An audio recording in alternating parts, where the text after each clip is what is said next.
Comment accéder à l'autosuffisance énergétique et hydraulique en Afrique alors que plus de 600 millions d'Africains n'ont toujours pas accès à une électricité fiable? Vincent Nkong-Njok a sans doute la solution. Bonsoir. Bonsoir, madame. Alors, après avoir fait partie de l'équipe dirigeante de l'AIEA, l'Agence internationale de l'énergie atomique, récompensée par le prix Nobel de la paix pour ses travaux sur la dénucléarisation militaire, vous avez fondé ILEMEL, un conglomérat énergétique opérant au Sénégal et au Cameroun. Alors, vous défendez l'idée d'un modèle africain de développement énergétique, c'est-à-dire? Oui, effectivement, je considère aujourd'hui, et je ne suis pas le seul à le considérer, qu'il devient de plus en plus important que les Africains regardent leur énergie d'une autre manière, qu'ils essayent de travailler, de pouvoir œuvrer et de pouvoir planifier leur développement énergétique par rapport à leur vision. Ils ont des ressources, ils ont la capacité de la transformer et ils ont la possibilité de pouvoir l'utiliser optimalement. Mais c'est justement pour ça. Comment se fait-il qu'on est arrivé à se poser ce genre de questions alors que les sols sont riches en ressources naturelles? Non, ce qu'il y a, c'est qu'il faut regarder le mécanisme énergétique de manière holistique. Déjà par rapport à l'utilisation, on sait que cette utilisation se retrouve dans la totalité des domaines, que ce soit dans la santé, que ce soit dans l'approvisionnement en eau, que ce soit maintenant la fourniture électrique, mais surtout pour l'industrialisation. Le problème aujourd'hui en Afrique, c'est que l'énergie a toujours été utilisée comme une source pour pouvoir fournir à la population la capacité de pouvoir avoir de l'éclairage et puis le petit confort qui pourrait y arriver, sans qu'on ne pense à ce que cette énergie puisse d'une certaine manière être aussi un outil pour le développement industriel. Et quand on commence à réfléchir d'une autre manière, à voir l'énergie et de le voir de manière, comme je l'ai dit initialement, de manière holistique, quand je parle toujours d'énergie, la plupart du temps, les gens vont réfléchir en un petit système énergétique qu'est l'électricité, savoir que l'énergie doit fonctionner de manière intégrée. La source, telle qu'elle est, celle qui doit être transformée et comment elle doit être utilisée. Mais quand vous parlez énergie, vous pensez nucléaire? Pas seulement. Quand je parle énergie, moi je parle... Et là, vous revenez sur quelque chose qui est important et souvent dans la perception des gens, c'est l'électricité. Je parle de manière intégrée. Le mix énergétique aujourd'hui permet de regarder la totalité des sources que nous avons. Nous avons le soleil, nous avons l'eau, nous avons l'uranium, nous avons le gaz, nous avons le pétrole.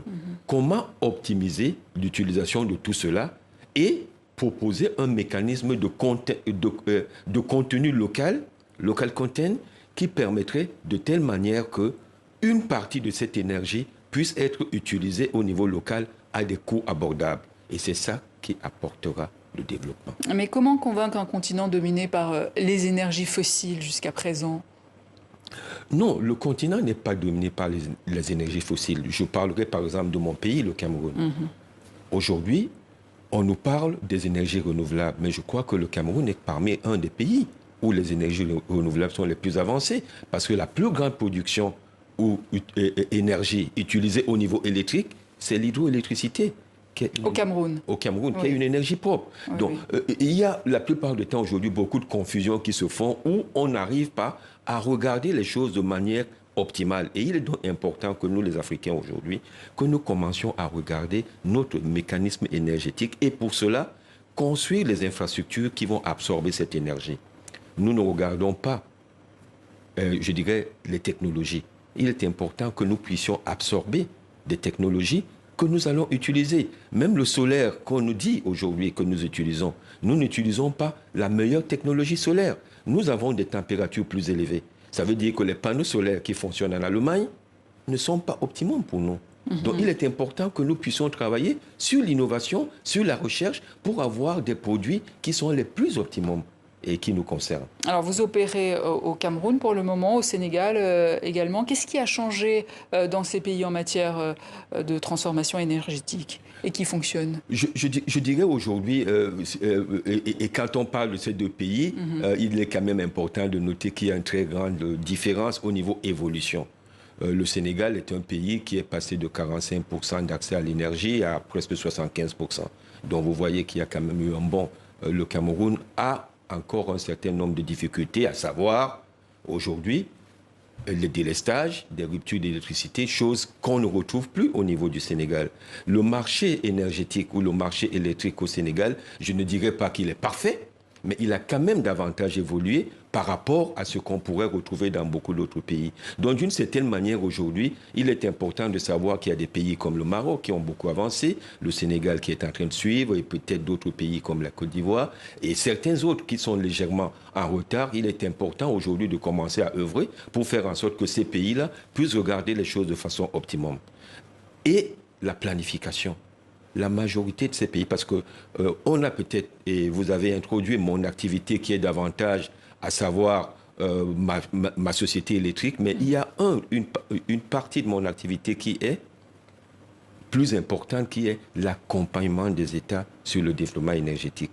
Et là, et je regarde l'énergie de manière intégrée, ça veut dire que le nucléaire aussi est une source énergétique qui aujourd'hui, si elle n'est pas d'une certaine manière bien évaluée, bien analysée, est considérée comme une source énergétique pas adaptée pour les pays africains. Pourquoi? Parce que ce n'est pas une énergie propre? Déjà aujourd'hui, si vous avez suivi, et je suis sûr que vous l'avez suivi, la COP 28 a bien précisé qu'aujourd'hui, par rapport au réchauffement climatique, le nucléaire devient une option non négligeable. Et certains pays en Afrique, notamment l'Égypte, se sont lancés dans le nucléaire. Certains pays aujourd'hui en Afrique, le Niger, le Nigeria, le Kenya, même le Rwanda, aujourd'hui étudient l'option énergétique par l'électronucléaire. Donc ça veut dire que c'est une source énergétique qui est aujourd'hui adaptable et pouvant être intégrée dans les pays africains d'une certaine manière. Quelle serait la part du nucléaire par rapport au solaire, par rapport à l'éolien aussi, par exemple? Je dirais, beaucoup de gens mettent en concurrence ces sources énergétiques. Oui. En réalité, non. Le solaire, c'est une source énergétique intermittente qui est davantage utilisée, par exemple, sur les mini-grids, les mini-réseaux, l'éclairage populaire dans les zones rurales et autres. Le solaire serait d'un apport non négligeable. Le système de santé aujourd'hui dans les hôpitaux, et dans certains pays, et notamment le mien, où il y a souvent des coupures électriques, le solaire serait, je dirais, une option viable et importante. Par contre, la totalité des pays africains aujourd'hui aspirent à l'industrialisation. Et l'industrialisation a besoin d'une source énergétique moins chère, fiable et disponible. Et la seule, c'est les énergies de masse. Et le nucléaire est une, parmi d'autres, des meilleures énergies de masse. Et vous pensez que la souveraineté énergétique africaine peut devenir une réalité? Je ne le pense pas seulement, je le crois. Je le crois parce qu'aujourd'hui, de plus en plus en Afrique, les gens commencent à regarder les choses dans le bon sens. Mais en même temps, je le crois. Pourquoi? Parce qu'il y a un certain nombre de freins à tout cela sur lequel beaucoup, et j'en fais partie aujourd'hui, sont de plus en plus engagés à changer. Parce que je parle... Les freins, quels sont-ils? Mais les freins, on a des freins locaux. Ça commence, je ne parlerai pas de corruption, de concussion et tout ce qui va avec, qui fait en sorte qu'aujourd'hui, et même l'absence de stratégie. Il y a absolument très peu de stratégie, pas de planification énergétique appropriée, un certain nombre de points qui font en sorte aujourd'hui que l'énergie n'a pas encore un marché viable dans ce continent. Et à combien de temps vous évaluez cette souveraineté énergétique vous savez, venir parler d'une souveraineté énergétique n'est pas une chose aisée, et fixer un délai sur une souveraineté énergétique, quand on parle d'un mécanisme où nous sommes dans un monde mondialisé et intégré, ça devient très compliqué. Mais ce qui est important, et je pourrais le dire d'une certaine manière, le plus important n'est pas quand on arrive au sommet de la montagne, mais c'est le cheminement qui permet d'y arriver. Ce qui est important, c'est qu'aujourd'hui, nous sommes en train et nous souhaiterons travailler encore davantage pour œuvrer pour ce cheminement-là. Et à coup sûr, la souveraineté sera là. Pourquoi? Parce que les ressources naturelles sont disponibles. Merci. Il suffit seulement de les transformer. Merci beaucoup, Vincent Nkong N'Djok. Je rappelle que vous êtes le fondateur d'Ilemel. C'est moi qui vous remercie.